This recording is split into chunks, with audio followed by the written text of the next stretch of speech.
sin más preámbulos, los dejo con el doctor Galavant. Muchas gracias.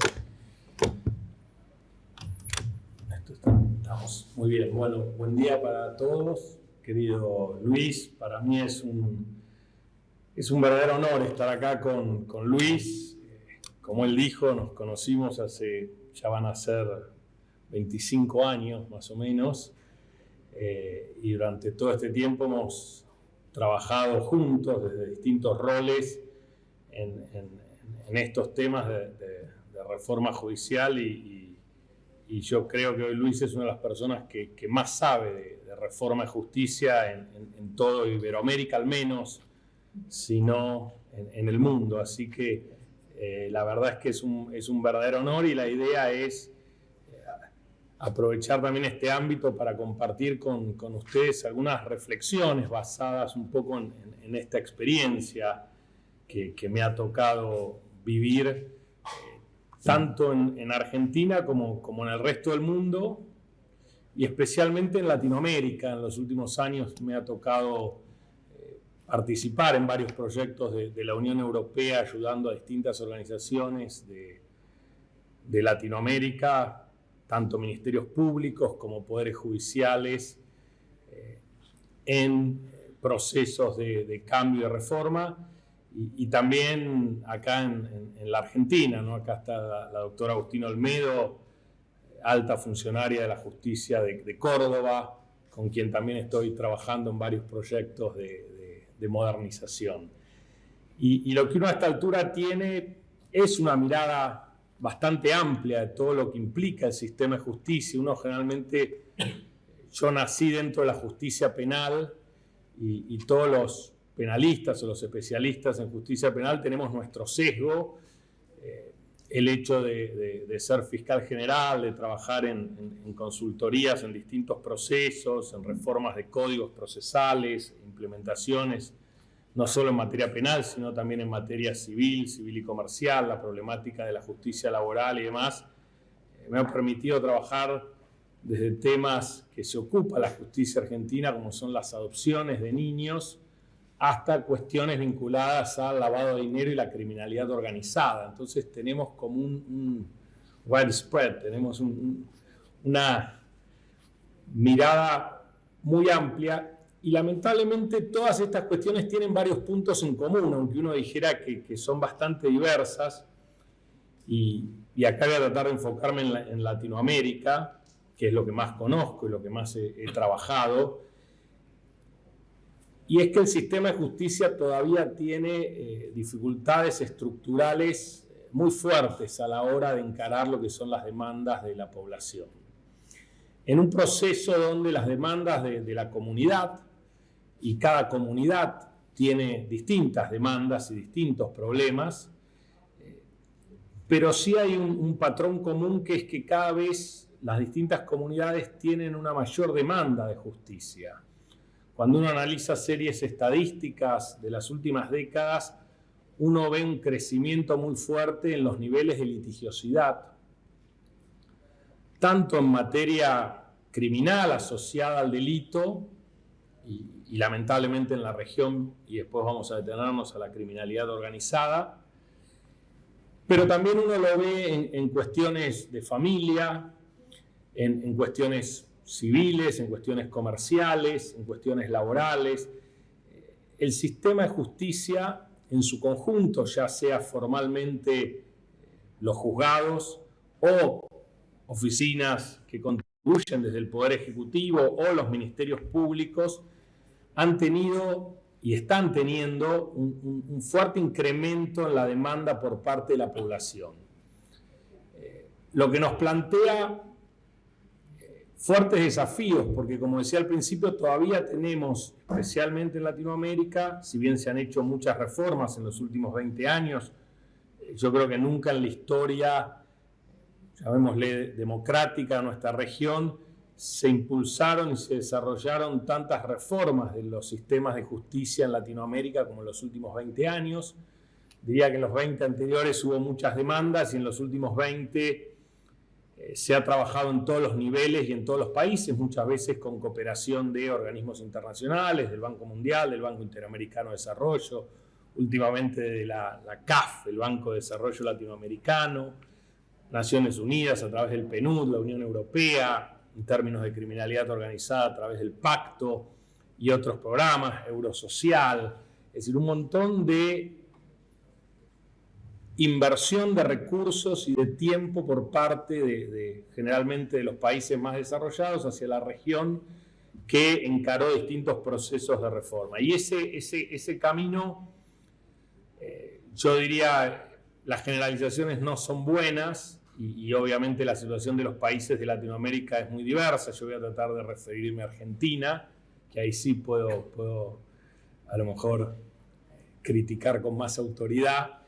Pero en general podemos decir que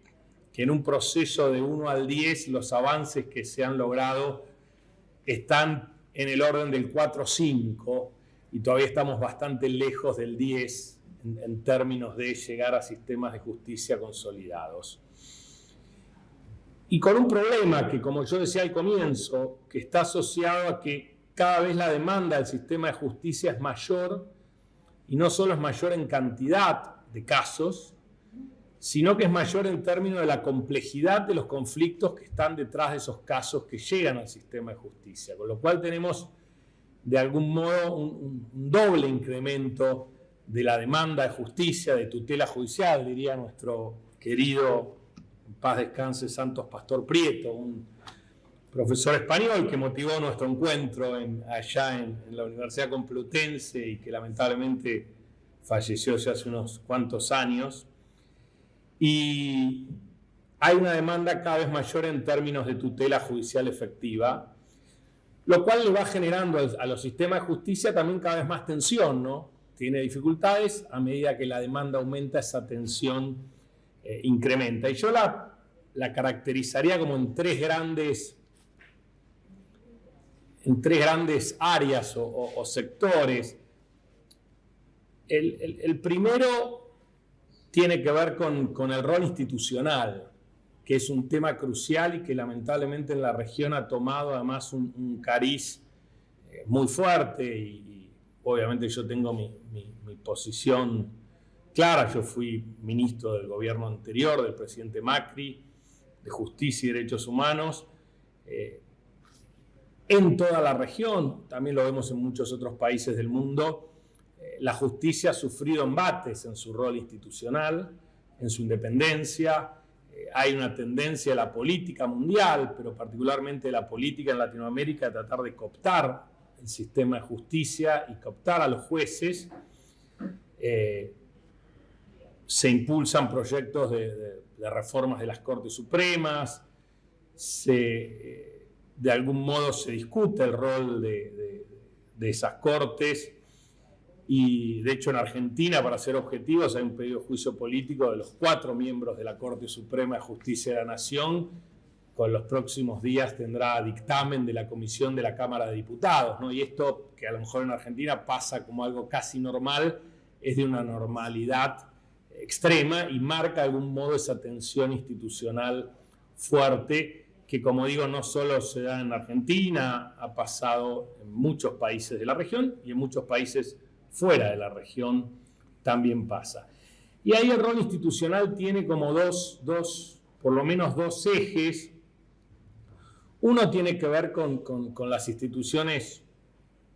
llamémosle del Estado y democráticas, en este rol de la justicia como contrapoder de los otros 2 poderes del Estado, como límite a los avances del Estado contra los ciudadanos. Y esto es muy importante porque cuando uno analiza muchas veces de un modo técnico, como he hecho yo toda mi vida, las reformas judiciales, si uno no tiene en cuenta este aspecto y cómo tensiona este aspecto sobre el sistema de justicia, probablemente se equivoque. De hecho, varios procesos de reforma judicial, por ejemplo en Venezuela o en Perú, por citar ejemplos, fueron utilizados como mecanismos del Poder Ejecutivo para tratar de dominar al sistema de justicia o cooptar el sistema de justicia con bastante éxito y bajo proyectos de organismos multilaterales de crédito que parecían garantizar cierta neutralidad e independencia, pero fueron las herramientas, el elemento más importante y el que justifica al final del día el sistema de justicia como tal y todas las garantías que en nuestro caso tiene la Constitución, pero que generalmente en todos los países del mundo se le dan a la justicia para que pueda actuar con independencia. El segundo aspecto de esta cuestión institucional, que está ligado al anterior, pero que también es clave en términos de las demandas económicas y las demandas sociales, tienen que ver con el rule of law, ¿no? En su momento en Argentina se habló mucho de seguridad jurídica. A mí no me gusta hablar de seguridad jurídica, prefiero hablar de previsibilidad. En eso el sistema judicial sigue teniendo una deuda fuerte en Argentina y en varios países de la región en términos de previsibilidad. Como el precedente, como los casos anteriores, uno puede, me parece que establecer qué es lo que, frente a un conflicto, qué es lo que va a terminar resolviendo la justicia. Uno debiera poder saberlo con antelación para evitar esos conflictos y para encontrar soluciones previas y no generar litigios de todas las cuestiones y seguir generando un aumento en la litigiosidad. Lamentablemente, todavía tenemos una debilidad en los países de la región y particularmente en Argentina, que a veces explica también ausencia de inversiones y demás, esta falta de previsibilidad del sistema de justicia como garante de las reglas de juego claras, ¿no? Un poco lo que decía Nino en esta casa de estudios de la anomia, esta necesidad de respetar las reglas de juego, las leyes y el sistema institucional y la justicia como el encargado de ejecutar ese cumplimiento de la ley de un modo previsible, de un modo que uno sepa de qué forma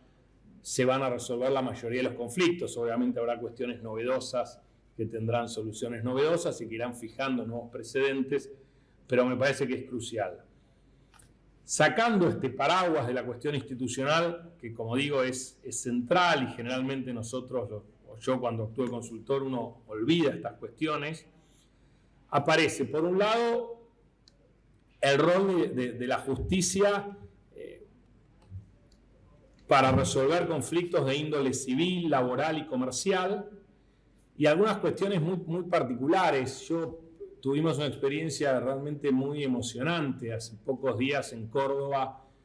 vinculada a una función que uno podría decir que no podría o podría no ser de la justicia. En este caso es el registro de adopciones de personas que quieren adoptar niños,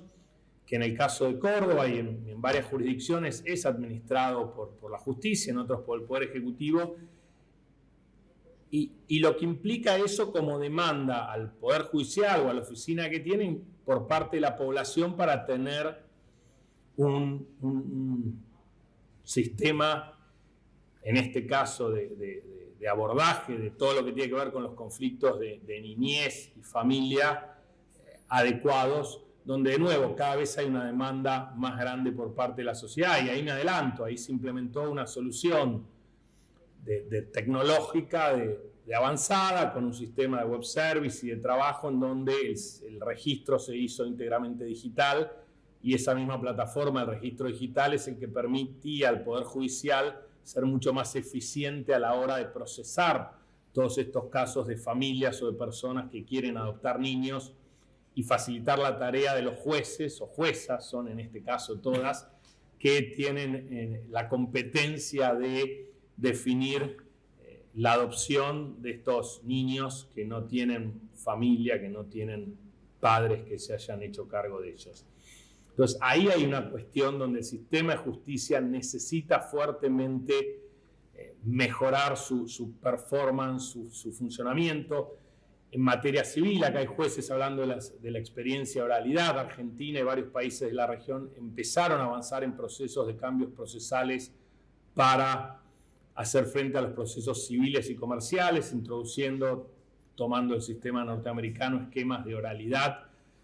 civil con audiencias tempranas, en donde procesos que solían tardar 5 o 6 años pasaron a resolverse en menos de un año y en algunos casos en unos pocos meses, en un marco de mucha transparencia. Hoy hay 15 jurisdicciones en Argentina utilizando este sistema, algunas habiendo modificado los códigos procesales, en otros casos sin modificar los códigos procesales como un esquema de gestión. Pero bueno, los resultados son alentadores. Ahora, si uno analiza sobre el total de casos que procesa la justicia en Argentina, lo que está funcionando bajo esa experiencia, son muy pocos. Y si uno va al sistema federal de justicia, que hay alguna funcionaria del sistema federal, el sistema federal sigue procesando los casos prácticamente sin esquemas de audiencias, ¿no? En un modelo que ya es digital, pero por suerte avanzó hacia el expediente digital, pero con muchas dificultades en la resolución y en los plazos en que resuelven estos casos. La mayoría son demandas contra el Estado, en el caso del sistema federal, asociadas a temas de salud, temas laborales, temas administrativos, regulatorios y demás. Entonces, ahí hay todo un paquete que también incluye la justicia laboral o la justicia comercial, donde el sistema de justicia tiene, como digo, una demanda creciente de la sociedad, tiene una demanda creciente de la actividad económica, de las empresas, del sistema financiero, de los trabajadores, de la gente que necesita a veces que se cumplan determinados derechos legales y constitucionales, y los sistemas judiciales en la región no están pudiendo hacer frente a esa demanda, ante también la imposibilidad de los estados de dar muchas veces respuesta frente a alguna de estas demandas y la gente recurriendo al sistema de justicia. Y el tercer aspecto, para tampoco no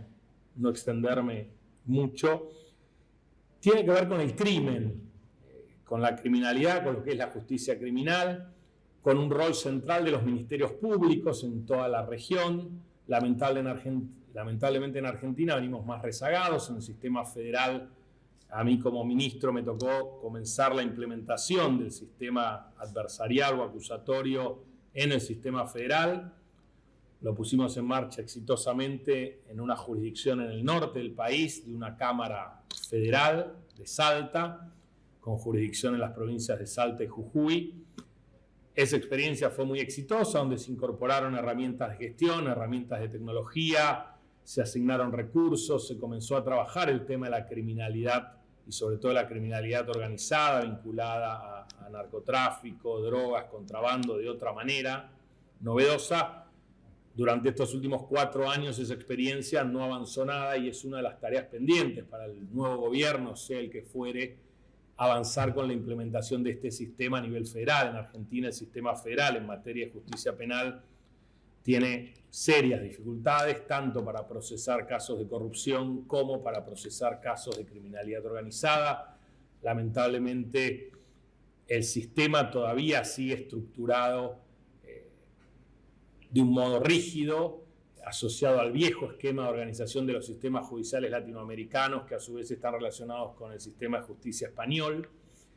de la época de la colonia. No se termina de modificar, si bien se han hecho avances, es decir, no es, para ser justos, no es exactamente igual, pero sigue esa matriz estructural de organización que aún en las provincias que han avanzado y en las jurisdicciones que han avanzado con sus regímenes locales, procesales, hacia el sistema adversarial y acusatorio, la verdad es que solo en algunas se han hecho cambios estructurales. Yo de acá me tengo que ir a La Plata, que es la capital de la provincia de Buenos Aires, para otra actividad académica. Se cumplen 25 años de la implementación del sistema adversarial en la provincia de Buenos Aires. Y la provincia de Buenos Aires, al día de hoy, después de 25 años de haber implementado el sistema adversarial, no ha hecho nunca los cambios estructurales necesarios y el sistema judicial todavía tiene fuertes dificultades a la hora de procesar casos penales en un distrito que es el que reúne la mayor cantidad de casos penales de todo el país, por lejos. Es el distrito que tiene la mayor cantidad de detenidos de todo el país en sus cárceles, y es junto con la provincia de Santa Fe, que es otra jurisdicción, son las dos jurisdicciones que tienen las peores tasas de criminalidad del país, medidas en términos de delitos contra la propiedad o de homicidios, lamentablemente muy por encima de la media de Argentina, que es muy baja. La media de homicidios en Argentina es similar a la de países europeos. Cuando uno analiza además los datos de la justicia en la Ciudad de Buenos Aires o los homicidios en la Ciudad de Buenos Aires, es junto con Ottawa, son las ciudades más seguras o con menos cantidad de homicidios de toda América, capitales, pero tenemos todavía en estas jurisdicciones serias dificultades para hacer. Incluso a mí, como fiscal general de la Ciudad de Buenos Aires, me tocó ser representante de los jueces en el Consejo de la Magistratura, elegido por su voto. No hicieron la debida tampoco transformación en los juzgados. Entonces tenemos en la Ciudad de Buenos Aires un sistema de una fiscalía organizada de un modo moderno para hacer frente a esta creciente demanda de la sociedad y enfrente todavía un sistema de justicia o jueces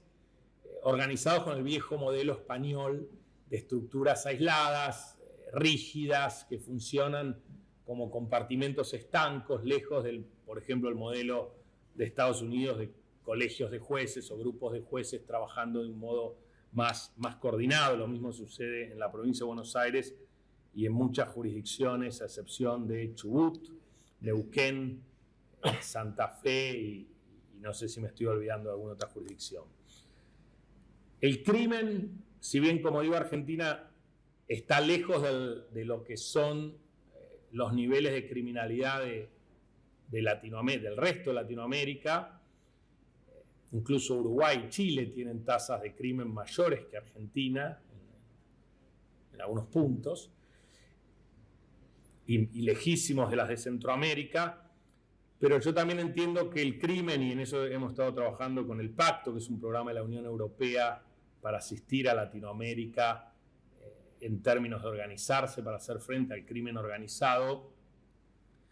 El crimen organizado va a ser en las próximas décadas uno de los grandes desafíos, no solo de Latinoamérica, sino del mundo, pero Latinoamérica, que es una de las regiones con mayores niveles de homicidios dolosos cada 100.000 habitantes del mundo, y que además hay países que son productores de drogas y demás, va a tener este gran desafío de la criminalidad organizada como una de las cosas que más van a interpelar a la justicia criminal. Lo que en algún momento fueron primero los carteles colombianos y luego los carteles mexicanos de drogas, hoy son unas organizaciones criminales que se llaman comandos, que funcionan en Brasil, que son el Primer Comando Capital o PCC y el Comando Vermelo, que son dos organizaciones criminales muy novedosas en cómo se constituyeron y cómo funcionan, que no solo se han expandido y han tomado mucha fuerza en Brasil, sino que han avanzado sobre otros países de la región como Paraguay, Bolivia, entrando en Colombia, tratando de ingresar en Argentina, como un nuevo fenómeno muy fuerte de criminalidad organizada. Todo este panorama, y trataré de hacer una apretada síntesis ahora, es decir, obliga a todos nosotros que trabajamos en estos temas a seguir encarando procesos de reforma. Muchos de los que están acá están participando en muchos de esos procesos. Por un lado, utilizar la tecnología, el expediente digital, hoy extendido a casi todo el país y a casi toda la región, todavía subutilizado, todavía con sistemas deficientes, es una de las grandes herramientas para avanzar en esto. Y ahí vuelvo a citar, y acá hay alguna publicidad, ¿no? Pero varias experiencias en Argentina se están dando, además de uso de inteligencia artificial y de ciencia de datos, para que la herramienta digital tenga, digamos, un impacto más exponencial en la mejora de la gestión de los sistemas de justicia. En Córdoba, para casos de nueva violencia de género, se está comenzando a desarrollar herramientas de inteligencia artificial para clasificar los casos de acuerdo a la gravedad y que eso el sistema lo haga automáticamente.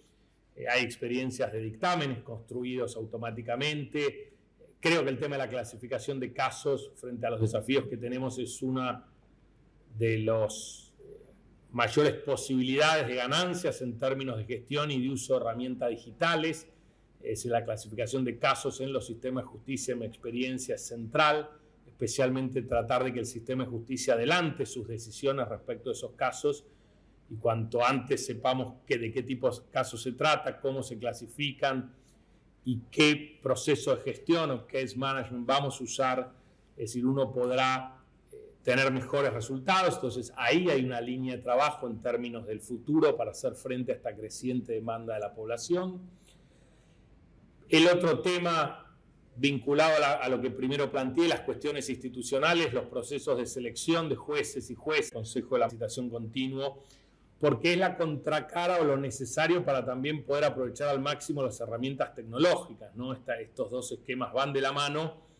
junto con el tercer esquema de trabajo, que bueno, la IACA se ha especializado en eso, que tiene que ver con la gestión y la reorganización de los tribunales.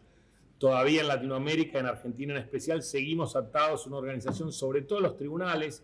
Las fiscalías se han organizado un poco mejor en términos de cómo se organizan para hacer frente a esta creciente demanda de trabajo en términos de cantidad y de calidad. Se necesita romper la rigidez que todavía tiene el sistema y funcionar en compartimentos estancos para avanzar en sistemas de trabajo mucho más colaborativos, mucho más flexibles y que puedan realmente dar mejor respuesta a la población. Incorporar cada vez más esquemas de mejora de gestión, de lo que en Estados Unidos, y Luis es un experto, se ha llamado el Case Flow Management, es decir, cómo avanzar en la gestión de casos, en el gerenciamiento de casos judiciales y empezar a trabajar sobre lo que es la gestión específica de casos complejos, tanto en materia civil y comercial, especialmente comercial, pero especialmente en materia penal. En materia penal el gran desafío de los ministerios públicos y de los juzgados es cómo hacer frente a procesos de criminalidad organizada, donde además hay un cambio sustancial, o debe operar un cambio sustancial en la matriz de abordaje, esos casos donde lo que es la investigación económico-financiera del crimen es crucial, tanto para casos de corrupción como para casos de criminalidad organizada. Investigar lo que es lavado de dinero y lo que son los flujos de fondo asociados a este tipo de casos complejos es igual de importante que procesar o detener a las personas involucradas en estos delitos. Ahí hay un trabajo muy interesante del GAFI, el FATF, el Grupo de Acción Financiera Internacional, que tiene sede en París, trabaja con la OCDE, donde la mayor parte, en términos de lavado de dinero, a nosotros nos tocó, siendo yo ministro, presidir el GAFI a nivel mundial, y ahí se impulsó una línea de trabajo que luego siguió Estados Unidos y China en sus respectivas presidencias del GAFI, que tienen que ver con tratar de conectar al sistema de justicia criminal y a los ministerios públicos y fiscalías con los actores del sistema financiero internacional en términos de poder hacer frente a este desafío que además con las criptomonedas se agudiza, de los flujos de fondos de organizaciones criminales, que son en definitiva los que abastecen y fortalecen y permiten que estas organizaciones criminales se fortalezcan e incluso usen esos fondos eventualmente para corromper al sistema de justicia o agentes públicos y seguir financiando su actividad, aún estando detenidos, como pasa con estos comandos brasileros. Entonces, yo creo que el sistema de justicia enfrenta un montón de desafíos por delante, que están las herramientas puestas sobre la mesa y que tenemos que en las próximas décadas redoblar nuestro esfuerzo para esas herramientas que tenemos disponibles, con experiencias exitosas a lo largo del mundo, puedan ser compartidas. Y en esto cierro que el último desafío vinculado a este fenómeno de criminalidad organizada, que también se vincula con el terrorismo y bueno, en estas semanas que se ha sufrido este inhumano ataque terrorista en Israel, yo creo que también ahí hay un desafío de la comunidad internacional y cómo seguimos mejorando todo lo que son las herramientas de cooperación internacional jurídica entre los distintos países, cómo organismos como el GAFI siguen funcionando, pero en definitiva los países siguen trabajando. Recientemente entró en vigor, más allá de otros tratados que lo permitían, el tratado asociado de Iberret, el tratado de Medellín, que lleva adelante la CONJIP, que es la Cumbre de Ministros de Justicia de Iberoamérica. Y bueno, de hecho yo ahora estoy colaborando con la CONJIP en un proceso con una experta también brasilera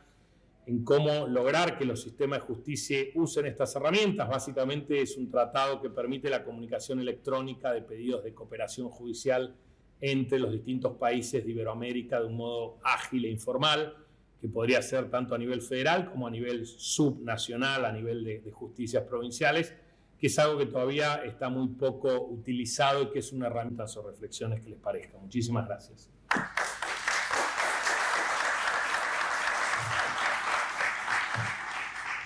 Muchísimas gracias, Germán, por una presentación tan comprensiva, amplia, profunda, clara y entretenida a la vez, por todo lo que abarcaste de tu experiencia condensada en estos minutos. Así que,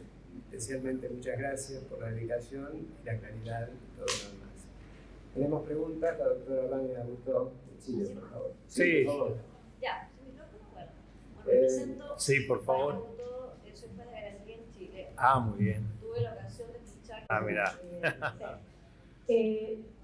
Más que todo, yo quería hacer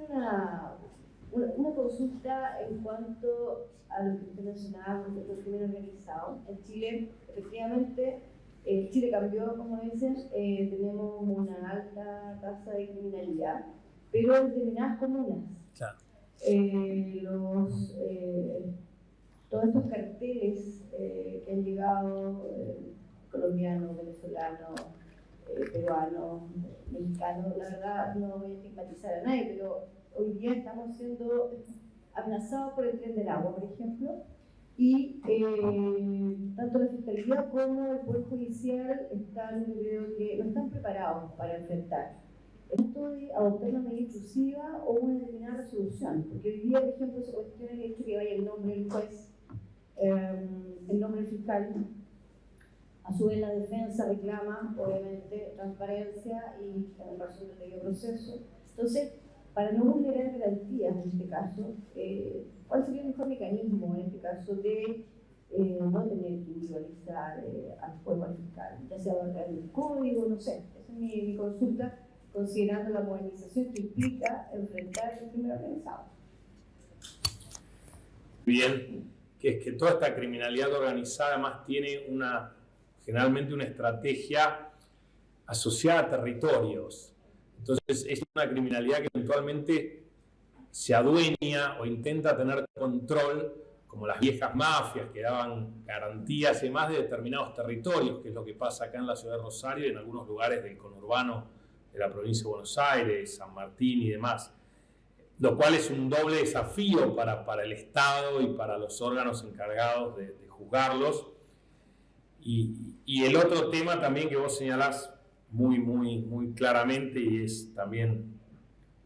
el otro de los grandes desafíos vinculado a esto, son las cárceles, que de nuevo yo no profundicé, pero generalmente la paradoja es que estas organizaciones criminales se hacen fuertes en las cárceles. Es decir, las cárceles les terminan, eso que a lo mejor uno decía, que la cárcel termina transformándose en una escuela del delito,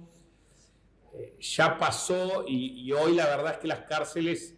si no hay una administración muy honesta, transparente y profesional, la cárcel se transforma en un centro de reclutamiento y en un lugar donde las organizaciones criminales se gestan. De hecho, Primer Comando Capital y Comando Vermelo, los dos comandos brasileros, nacen dentro de las cárceles como un esquema cooperativo de distintas bandas criminales.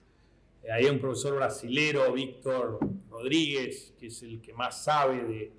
estuvimos con él en la Universidad Javeriana en Colombia, y es la persona que más sabe sobre el tema de los comandos, y estos dos comandos hoy expansivos en Latinoamérica, y cómo se gestaron en las cárceles. Entonces, hay en las cárceles, y todo esto, como decís vos, de algún modo,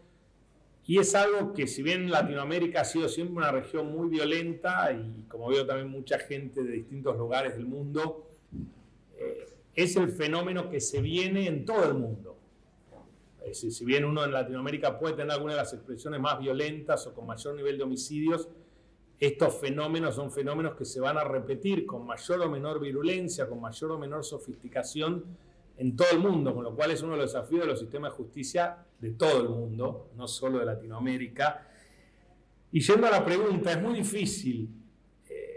Yo no creo tampoco, en su momento Colombia tuvo contra los carteles los jueces no identificados, digamos. Lamentablemente esas cosas se terminan filtrando, es decir, son organizaciones criminales que tienen muchos recursos. lamentablemente, en este cambio de paradigma, creo que el Estado debe garantizar la seguridad de los jueces y fiscales por métodos tradicionales. Hay igual, como todas estas organizaciones son esencialmente organizaciones económicas al final del día, hay también un tema de hasta qué punto a estas organizaciones criminales les conviene avanzar sobre la intimidación y eventualmente las amenazas o acciones directas contra jueces y fiscales, ¿no? Es un límite que todavía en países como Argentina, en Argentina ha habido muchas amenazas, pero todavía ninguna organización criminal cruzó esa línea, porque es una línea muy costosa de cruzar, aún para estas organizaciones criminales. Entonces, como en definitiva se privilegia el negocio, es decir, tomar una decisión de cruzar esta línea, con lo cual terminamos dependiendo de las organizaciones criminales y no tanto de la propia, digamos, capacidad del Estado para impedirla. Sí creo hay una recomendación de la IAP en términos de proteger a los fiscales y también de proteger a los jueces para este tipo de organizaciones. Siempre está la posibilidad de especializar, obviamente, fiscalías y tribunales, lo cual facilita, en definitiva, la protección de este frente. Yo creo que, de nuevo, la investigación económica es la clave de todo esto, porque en definitiva ese riesgo baja. Y en definitiva estamos trayendo a Gary Becker, premio Nobel de Economía y Crimen, estamos en ver cómo le aumentamos los costos a las organizaciones criminales. Es decir, el gran desafío, y por eso yo hago tanto hincapié en lo que son los expedientes económicos o financieros, en el embargo, la inmovilización de bienes, decomiso anticipado, la extinción de dominio. Hay un montón de herramientas para trabajar en cómo el sistema de justicia logra bloquear el flujo económico y por ende aumentar el costo de esta organización de modo de no hacerle redituable la actividad económica, al menos en ese lugar, en ese territorio. Entonces, ese me parece que es, y cambia el paradigma de los sistemas de justicia criminales y de las agencias de seguridad para hacer frente a eso.